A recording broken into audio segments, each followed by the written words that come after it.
Marcia, you good? Okay, positive. So Chirlane and I got to participate in a really moving ceremony opening up the Statue of Liberty Museum, and you know, being out there and thinking about the fact that Chirlane's grandparents, my grandparents, came to this city, came to this country, went by that statue, and the beauty of this country, the power of this country, that 2 generations later we stand here as Mayor and First Lady of New York City, and I have the honor of running for President of the United States. That is the American dream. That's what it's always been all about. That's what it needs to be about in the future. So I want to say to all of you, we're starting out on this together. I'll be seeing a lot of you I know. We're off to Iowa and then South Carolina, and I expect to see a lot of friendly faces along the way, so there'll be plenty of time for a lot of interaction, a lot of questions along the way, but we can certainly take some now. Dave. Mayor, I know this morning you said it doesn't matter where you start, where you finish. Correct. Also, when the protesters, you may have heard on GMA. I don't know what you're talking about, Dave. You know, you said it was music to ears, but some of the response today, and I think we expect the president to do a nasty tweet. Yes. Some of the other responses and things, it almost seems mean-spirited. Look, first of all, as to the president, I'm going to keep calling him Con Don because that's what he deserves to be called. He's a con man, and we New Yorkers know a con man when we see one, and I know how to challenge this guy. I've been watching him his whole born life, his whole adult life, and I've seen all of his tricks, and we're going to go right at him. The mean-spiritedness you refer to is something we need to get out of our, political culture. We need to get more unified, but that's only going to happen in truth if we confront Donald Trump, because he's been the wellspring of so much of it. But just to finish the point, Dave, I really do believe that point about it's not where you start, it's where you finish. I have been in so many elections where the first polls had me way, way back. I've won 10 elections in a row. I haven't lost an election. I think that people, over the course of a campaign, they get to know who you are. They don't know in the beginning, but they get to know who you are in the course of a campaign. And I think for people who hear what this campaign is about, that it's about putting working people first, I think that's going to move a lot of people. Does the First Lady get angry? Does this hurt you a little bit? Could you say that? Could you repeat the question? Does this hurt? Does it bother you, the fact No. This is New York City. We kind of get immune to all of this stuff. Every New Yorker has an opinion. Bill and I know why we're doing this work, and we're very clear, very focused. We wake up in the morning. For me, it's mental health. I'm going to do the best job I can to help people. Same with Bill. Working families, working people. How do we lift people up? How do we make sure people have, affordable housing and pre-K and guaranteed health care? You can't be distracted. Otherwise, you get off course. Amen. The mean-spiritedness, but there's also genuine concern from other elected officials and people that you can't complete your role as mayor while running for president. You still need to pass a budget. I mean, what do you say to people? I've spoken to it, so I appreciate the concern, and I think there is honest concern, and I like to speak to it honestly. And this question's come up from some of you previously, and I've been really clear. I've thought about this for a long time. This is the 6th year of this administration. We are the safest big city in America. We have the most jobs we've ever had. We have the highest graduation rate we've ever had in our public schools. Our agenda is moving forward very aggressively. We have a very strong team. I have total confidence in my team. And I am going to be on top of each situation here all the time, as I always have. And I've traveled before and been on the phone here to make sure everything is moving properly, and I'll continue to do that. So I'm confident that we can make it work. Mayor, you're from a deep blue city. You've talked a lot about the progressive policies you've made possible here in the city. But how are you going to appeal to non-progressives? How are you going to appeal to moderates and centrists and independents and swing voters in swing states across the country? It's a great question. I think the key thing is that working people want to see change in this country. And I honestly believe that cuts across the regional realities, ethnic realities, even people's political identification. One thing that truly unifies people is they want fairness.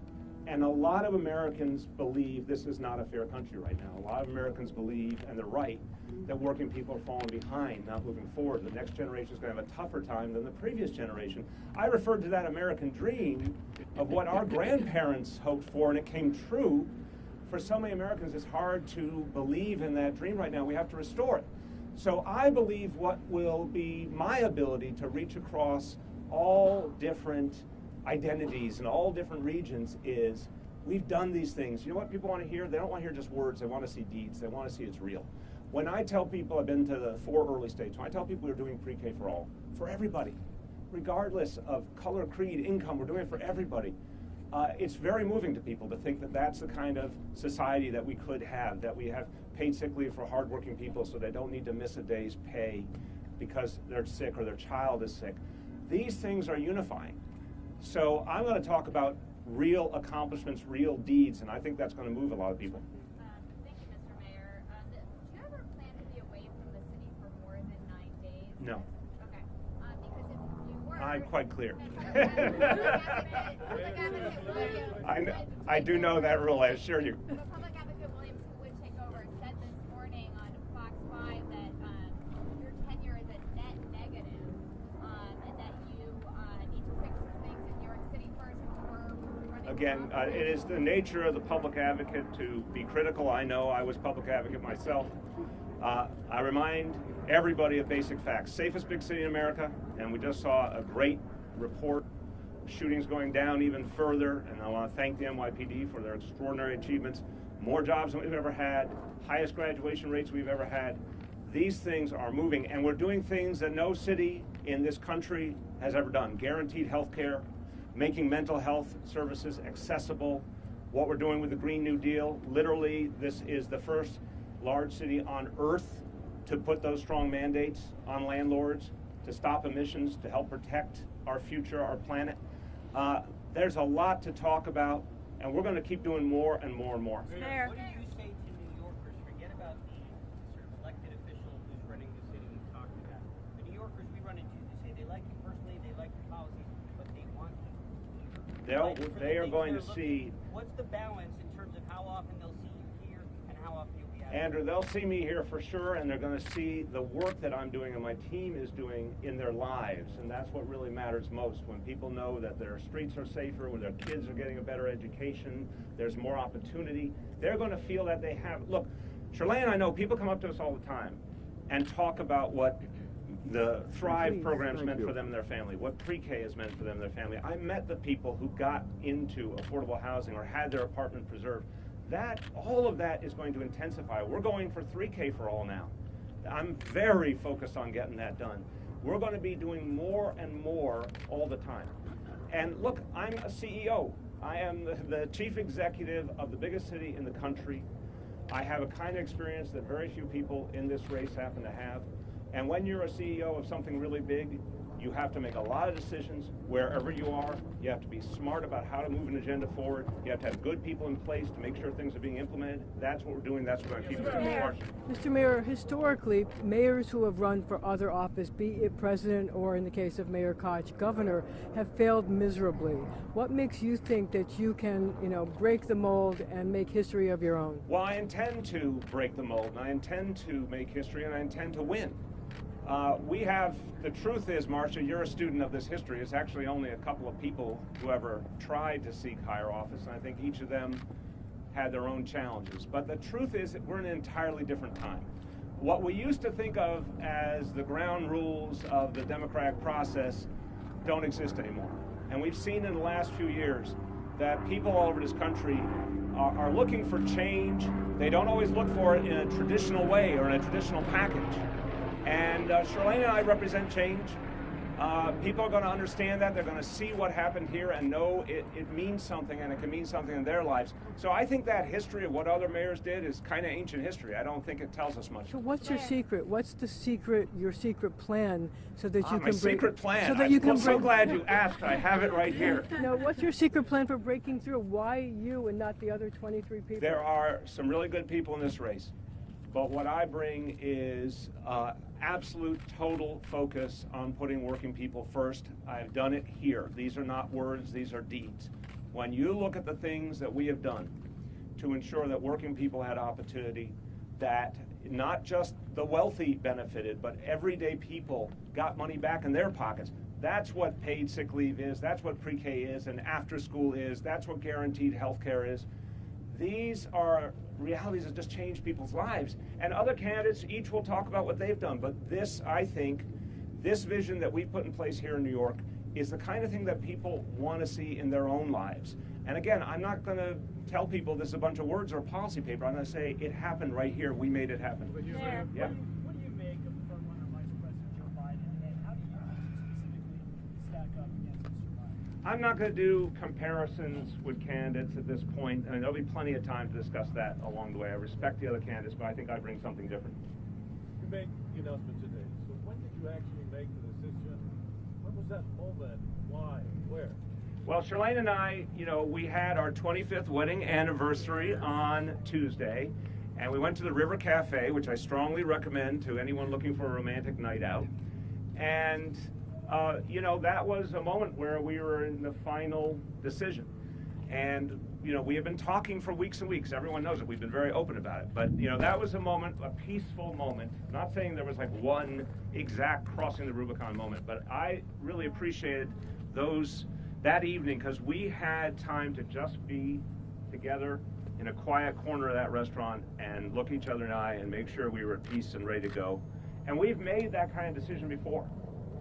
Deciding to run for mayor of this great city was a big decision. We know when it feels right for us. Mayor.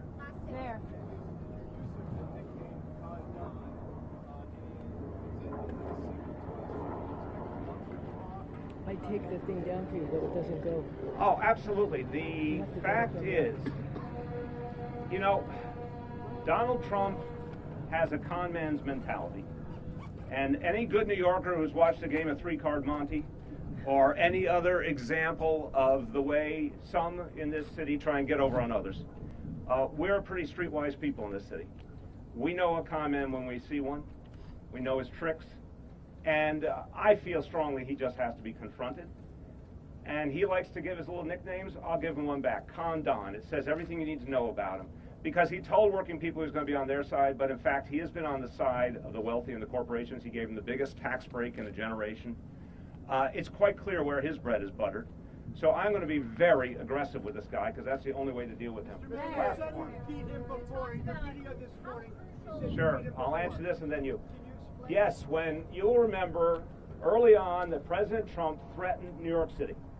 He tried to make us cower before his threats. He said, I'm going to take away your money for the NYPD. I'm going to take away your money for security unless you change your policies and treat immigrants disrespectfully and start asking them documentation status. And what we all said, I stood there with the police commissioner, corporation counsel, we said there's no way we are changing who we are in New York City. We are not going to treat our immigrant fellow New Yorkers disrespectfully.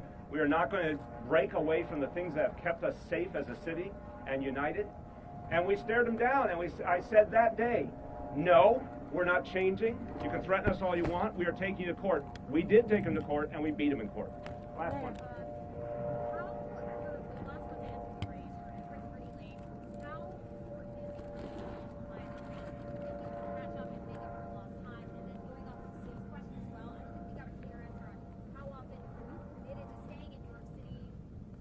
Again, there's not a specific, it'll depend on the week, obviously, but I'm going to be here a lot. I'm going to be constantly in touch. Things are going to happen. You're going to see it with your own eyes.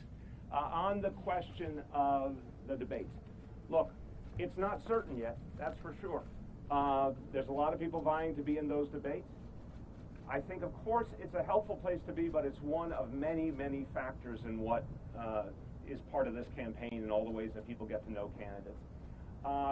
Today, we have a third poll, a Reuters poll, in which I reached the qualifying level.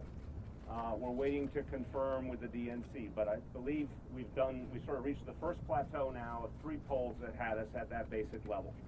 But it's going to play out now for more weeks until they make their final decisions of who's made the cut. The bottom line, I learned this a long time ago, debates matter, all sorts of things matter. Going out to the people is what matters most. In 2013, a lot of you watched, and it wasn't so obvious, and Chirlane and I saw this firsthand. You couldn't tell that things were changing in the course of that race.